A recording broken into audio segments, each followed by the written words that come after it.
Welcome back to Close Up. It's still too early to get a good read on what the 2020 election will be all about. But for Democrats, there's a chance it could be the year of the mayor as two city leaders try to make the jump from Main Street to 1600 Pennsylvania Avenue. One of them is Wayne Messam, the mayor of Miramar, Florida, who's our guest this morning, making his first visit to New Hampshire. Mayor Messam, thanks for joining us. Thanks for having me. So this might be the first time some people in the Granite State have seen and heard from you. So tell us a little bit about who you are and why you're running for president. Well, I'm Miramar Mayor Wayne Messam down in South Florida, a suburb community between Miami and Fort Lauderdale. We're actually the 13th largest city in the United States, and I'm running for president of the United States as a son of immigrants. My father was a contract sugarcane cutter that was brought into South Florida on an annual basis to do very hard labor work, and at times working for 75 cents per row of sugarcane. You know, and he eventually had the opportunity to become a permanent resident, eventually a naturalized American citizen. I was the first of my parents' kids who were born in the United States. I've always had a life that has been built on his American dream, that for himself and his wife and my siblings. And I went on to Florida State University on a football and academic scholarship to play for legendary coach Bobby Bowden. I was on Florida State's first national championship football team where Charlie Ward, Heisman Trophy winner, I caught my first touchdown from him my freshman year. I served as student government vice president at Florida State University and actually had a shot at the NFL. My NFL career was cut short. My wife and I, a few years later, started a construction management business in South Florida, one of the fastest growing minority-owned construction companies in Florida, and we're very proud of that. And actually went on to get involved in my community, ran for city commission where I was elected in 2011 by a narrow election, and after my first four-year term decided to unseat a 20-year incumbent and becoming our city's first African-American mayor. Miramar, Florida is approximately 150,000 residents. We have one of the fastest growing economies in the nation. Our business environment is very business friendly. In fact, we are beating China in terms of retaining and attracting manufacturing and jobs in our city. So the city of Miramar, we're dealing with a lot of progressive issues. I banned the box in our city in terms of giving ex-felons a fair look at initial screenings for employment. We passed the living wage in the city of Miramar. In fact, right now, just this week, we actually filed a petition to the Supreme Court so that we could stop oil drilling that is being proposed right outside of the border of our city. And finally, right now, we are actually suing the state of Florida so that local municipalities in the state can have more of a say in gun safety.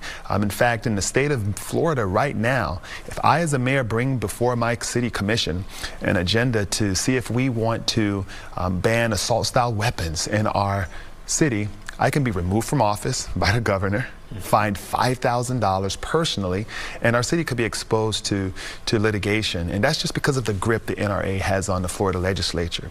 So when I think about the American dream that my parents came to this country for, that I have been able to benefit from, I'm living that American dream. But when you look at the plight of the American people across this country, access to health care is escaping them, seniors having to contemplate whether to buy their life-saving prescription medicine or pay rent, having to work 2 and 3 jobs just to make ends meet. That American dream is slipping away from a lot of Americans. So I'm running to give Americans a second chance at the American dream. How about climate change? What have you done as mayor to address the issue of climate change? Well, actually, obviously, Florida and South Florida is ground zero for sea level rise, but climate change is more than just sea level rise. Farmers across this country are seeing a shift in their crops and their production, and I think in terms of as a mayor, as a local leader, we don't have the luxury to wait on Washington to deal with our infrastructure needs. And I address climate change in terms of how do we deal with that is by us addressing and building up our infrastructure. And in Florida, we have to raise our streets. You know, the city of Miramar is a full-service city. We have our own water utilities. We are a full-service city. South Florida, there's issues in terms of sea level rise. We have a lot of saltwater intrusion that's threatening our water supply. So we have to deal with a lot of these issues. But I think that in terms of climate change, there's a lot of discussion right now nationally because of the proposal of the Green New Deal. I support the end goal and the urgency of the Green New Deal. I think it has brought needed attention to this issue that is not really a debate on the science, but really the realities and the consequences of it. And I look forward to proposing my own plan that would have the scale and the urgency and dealing with the urgency as the New Deal in terms of us being more resilient, of us being able to respond and to basically survive all of the impacts of climate change. So here's the question that every Democrat coming to New Hampshire and running for president is being asked by their fellow Democrats who are possibly going to vote for them in the primary. Everyone wants to know on the Democratic side, if you're the nominee in 2020, what's your plan and your strategy to take on and win against President Trump?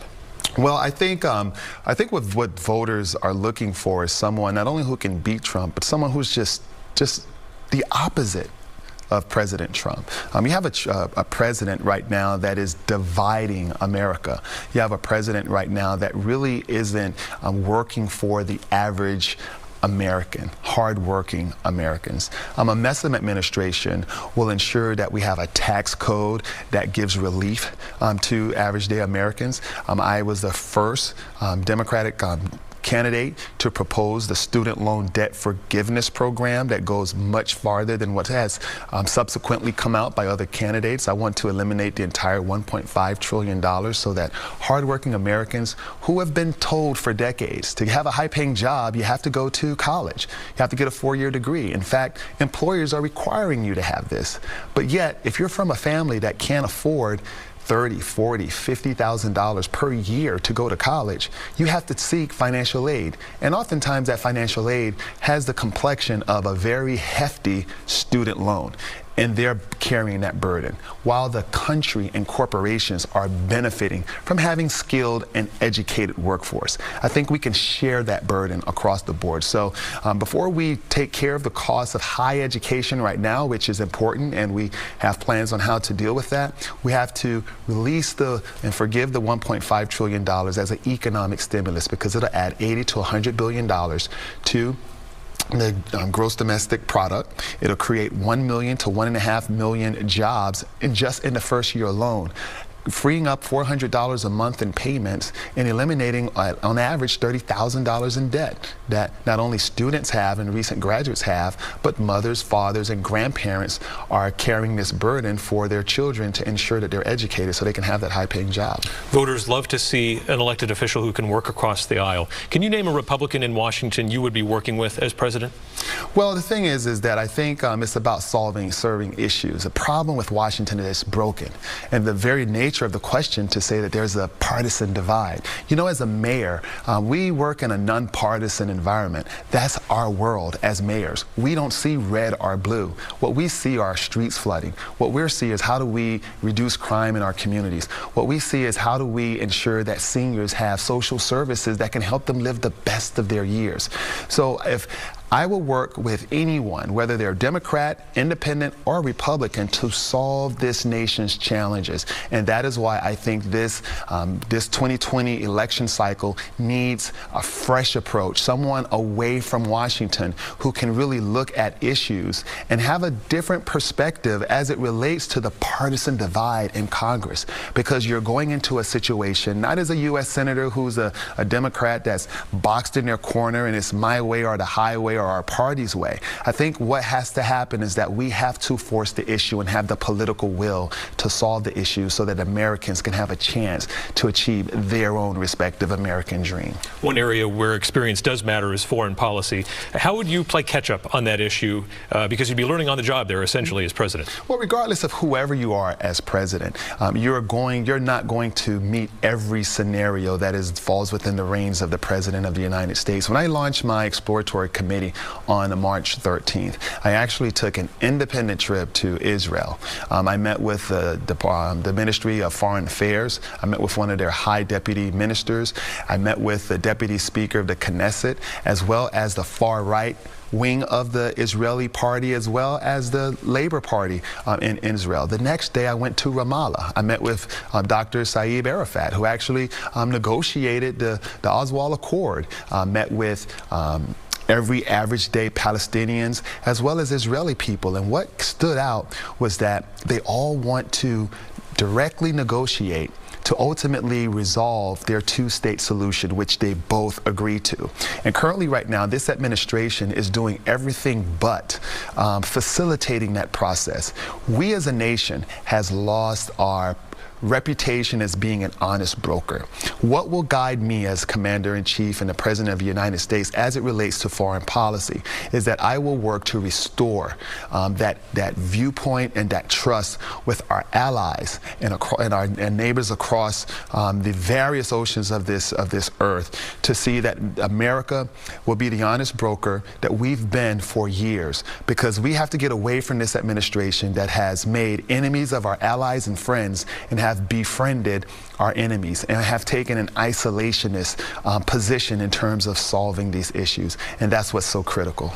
Mayor Messam, we thank you for joining us here on Close Up, and we'll see you out there on the campaign trail. Thanks for having me.